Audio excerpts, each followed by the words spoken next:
আমার জীবনে একবার ঢোকার তৌফিক দিয়েছিলেন, আলহামদুলিল্লাহ।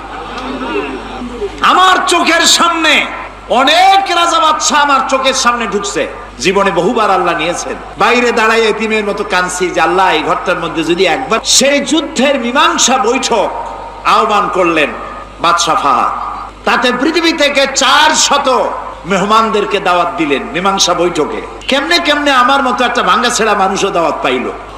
আমি তখন যখন প্লেনে উঠেছি তখন আমার মনের মধ্যে একটা চিন্তা হলো, সারা জীবন যে আশাটা করতেছিলাম আল্লাহ যদি এইবার এটা পুরো করতে। আমাদেরকে হোটেলে নিয়ে জায়গা দেওয়া হলো। এশার নামাজের পর একটা ব্রিফ কেস দিল সমস্ত মেহমানদেরকে। ব্রিফ কেসের ভিতরে কাবা শরীফের গেলাপ পাইলাম, আতর পাইলাম, জায়নামাজ পাইলাম, আর পেলাম অনুষ্ঠান সূচি। অনুষ্ঠান সূচিতে লেখা 3 দিনের সমাপনী দিবস, 3 দিন কনফারেন্সের শেষ দিন, ওটা বৃহস্পতিবার